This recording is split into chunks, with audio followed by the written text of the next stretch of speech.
Sais-tu quel animal ailé mais incapable de voler met au point des stratégies pour chasser en groupe ? Aujourd'hui, on va parler du manchot et de son intelligence dans Bête de science.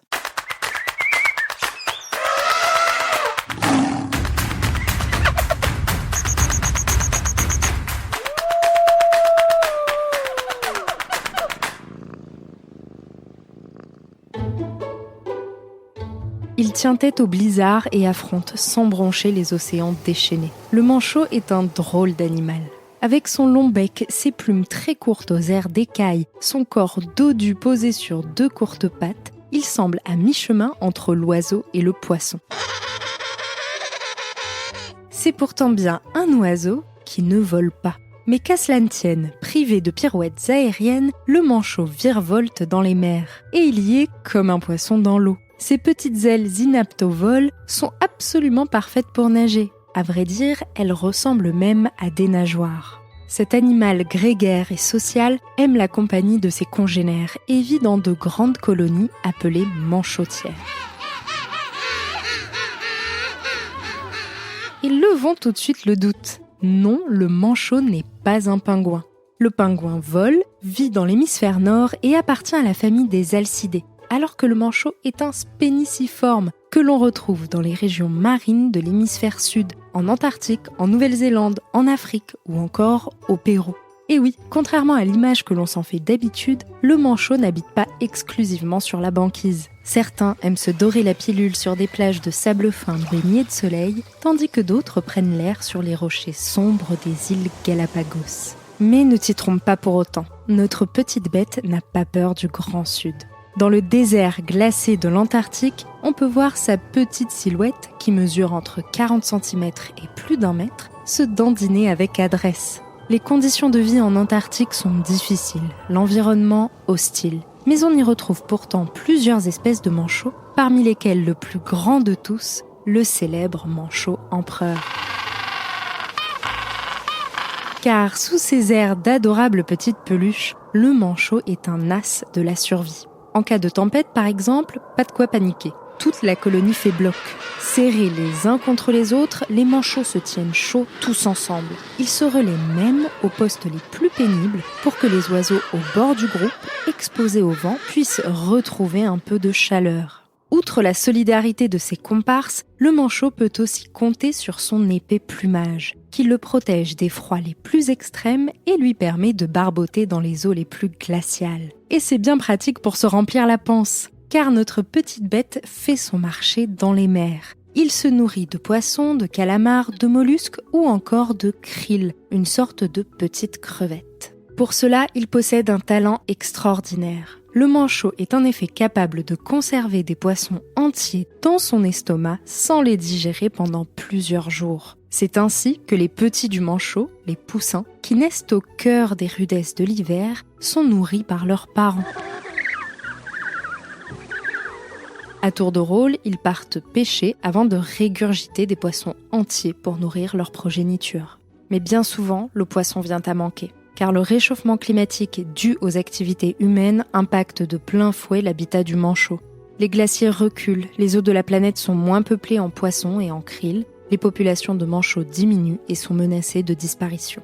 Longtemps, le manchot a été peu étudié en comparaison avec les autres oiseaux. Pourtant, derrière sa sympathique petite silhouette à la démarche rigolote, se cache un animal brillant, dont les capacités ne cessent de surprendre les scientifiques. Pour le découvrir, nous embarquons pour un incroyable voyage. À l'extrémité sud de l'Afrique, tout au bout de cet immense continent, le Cap et la réserve de Stony Point nous attendent.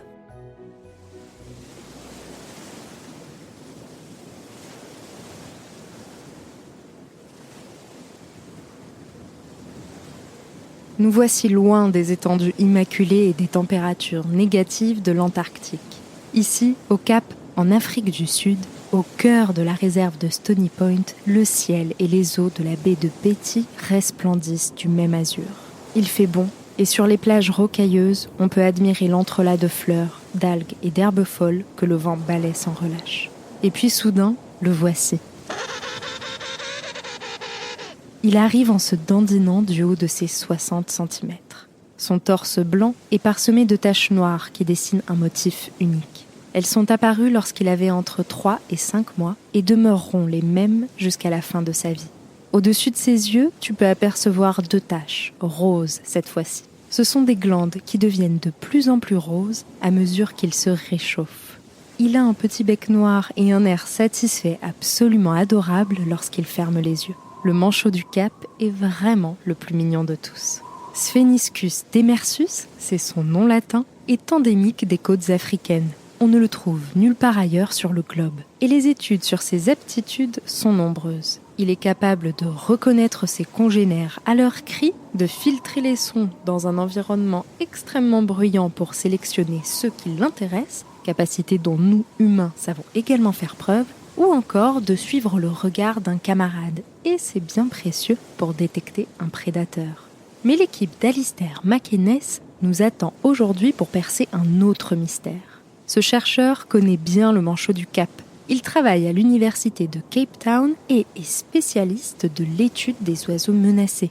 Aujourd'hui, à l'aide d'un bon vieux scotch imperméable, il accroche sur le dos des manchots de petites caméras qui nous permettront de plonger dans leur monde. Une fois les caméras bien accrochées, nous allons pouvoir les suivre en pleine chasse à la sardine. Alors, es-tu prêt ou prête ? C'est le grand plongeon. À la caméra, on aperçoit tantôt l'obscurité des profondeurs sous-marines, tantôt la lumière qui perce à la surface. Et c'est normal, le manchot porteur de la caméra virevolte. Il amorce une plongée descendante, l'image devient de plus en plus obscure, l'eau est trouble, presque verte, et puis d'un coup, il remonte. Au-dessus de lui, on voit ce qui mobilise toute son énergie, un banc de sardines. Il fonce sur le banc quand non loin, on aperçoit l'espace d'un instant les autres manchots qui en font de même. Ils cherchent à coincer le banc de sardines entre eux et la surface des eaux. C'est ce que les chercheurs qualifient de phase ascendante. Lors de cette phase, le banc de sardines se désunit et une sardine se retrouve esselée, à l'écart des autres. Ni une ni deux, notre manchot n'en fait qu'une bouchée et la course se poursuit. Puis, soudain, ça y est, on voit les sardines se débattre dans la lumière vive de la surface. Très vite, on entend le cri des autres oiseaux. Ceux qui, eux, peuvent voler. Ils sont attirés par le festin. Pour les manchots, il n'y a plus qu'à se régaler.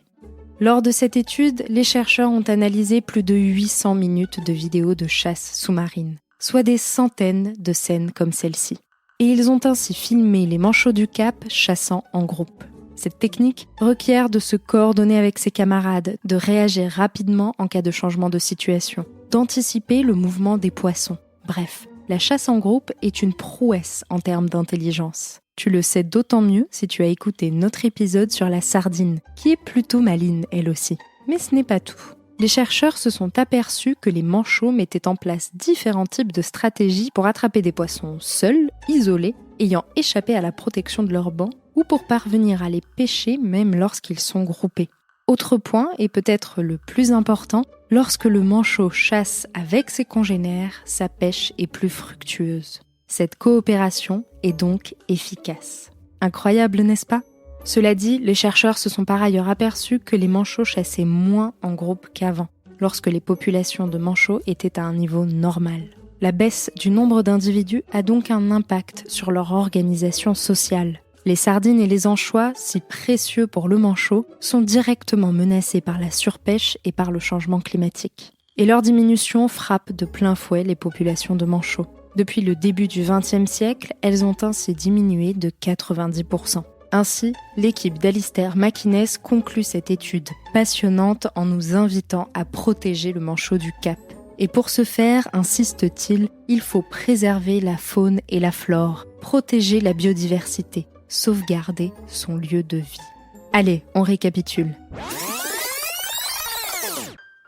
Le manchot est un oiseau appartenant à l'ordre des spéniciformes. Incapable de voler, il évolue cependant comme un poisson dans l'eau. On le retrouve dans toutes les zones côtières de l'hémisphère sud du globe. Champion de la survie, le grand froid de l'Antarctique ne lui fait pas peur. Son plumage l'isole des températures extrêmes et il peut compter sur ses camarades pour rester bien au chaud.